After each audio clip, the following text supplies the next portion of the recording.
pertaining to the use of music and how individuals on the spectrum use music in their everyday lives was given out.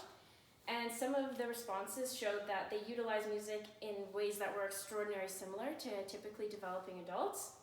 So some responses included using music as self-management for depression, for mood changes, and for social affiliation. And some notable responses amongst that were those who acknowledge their social deficits and use music as a means of fulfilling their social and emotional unmet needs.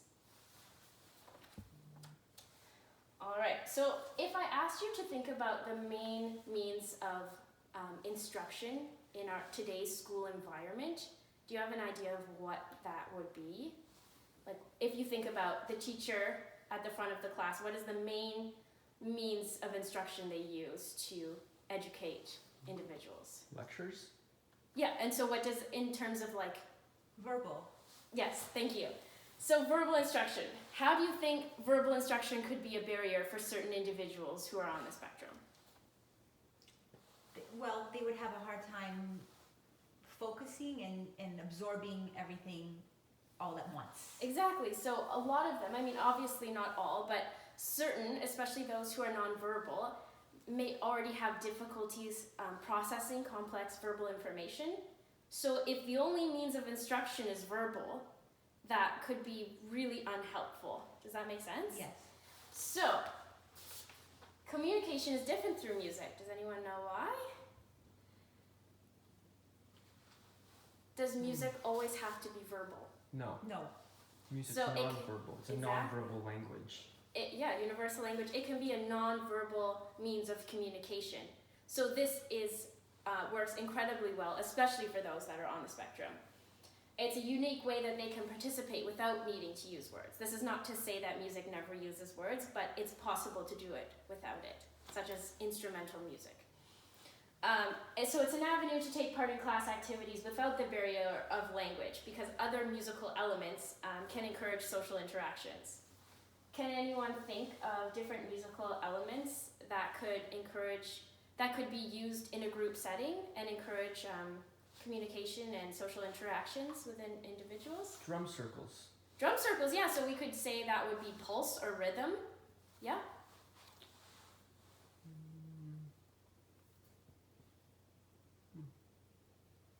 Maybe expression, like reading through facial expressions or like expressions that people are using while they're playing music, right? That could be another way.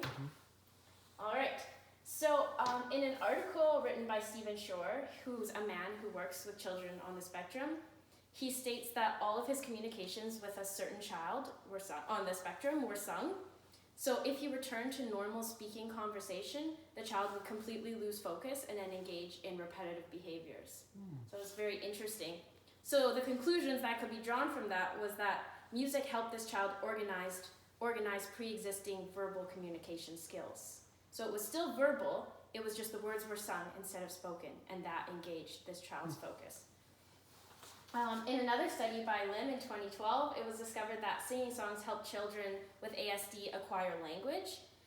This was due to the fact that both language and music exist in time, and there are perceived pitch patterns that can transmit cultural meaning when grouped together, and the acquisition of one area, so gaining proficiency in either music or language, can influence the other area as well, so they're kind of intertwined. What do you think are some skills individuals could acquire when singing songs, for example?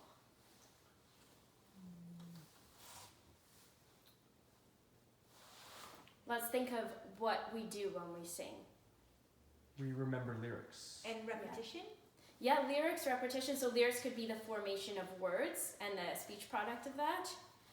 Also is pitch, right? So pitch recognition. So, singing different pitches, even happy birthday, right? You're remembering a certain order of notes. And yeah, music vocalization as well. But the big one is formation of language throughout that.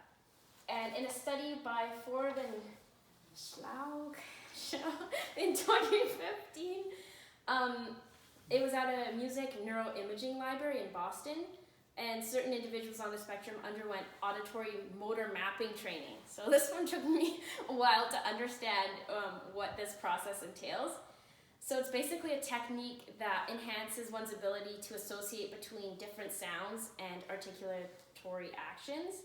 So the study had two components, intonation of words and phrases, so changing the melodic pitch of the voice as you're speaking to certain individuals, and alternating hands to tap on pitch-producing drums, so like one hand and then the other.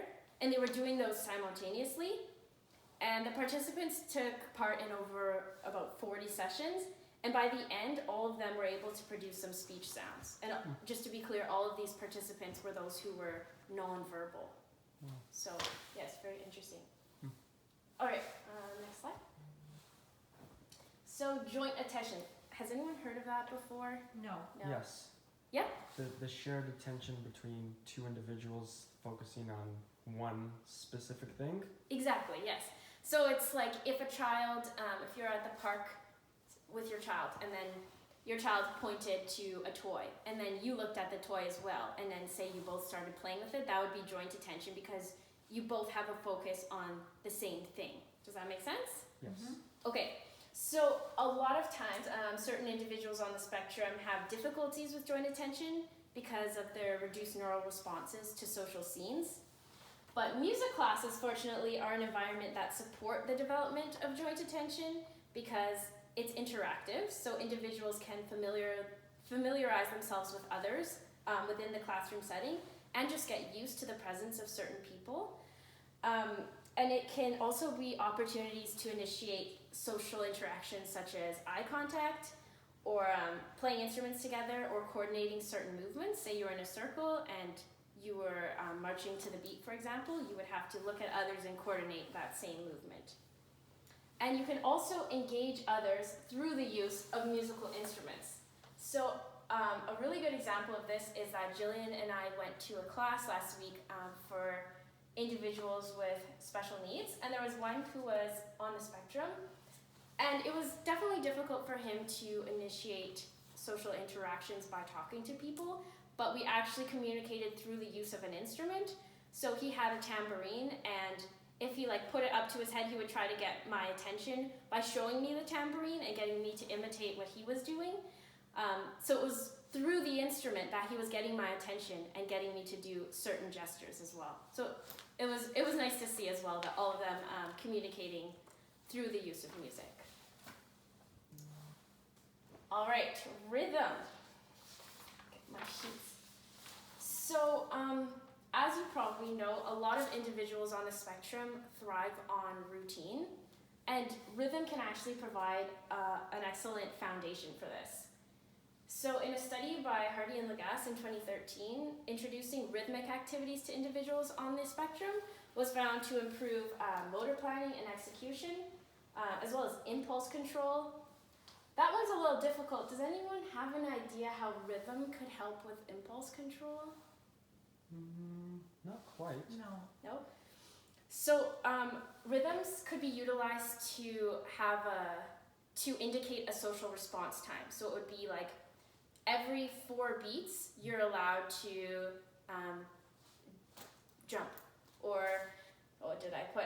You can't tap the drum until everyone in the circle has gone around. So say we were in a circle and an individual wanted to tap the drum. It's like each person gets to tap for 1 beat. And once it comes to your turn, then you get to tap the drum. So with the rhythm is outlining when you're able to do certain actions instead of just being able to play the instrument or sing or do certain movements at any given time. Does that make sense? Yes. It could also reinforce back and forth communication. So if the teacher was going to sing for 4 beats and then the student gets to sing for 4 beats and then you bring it back.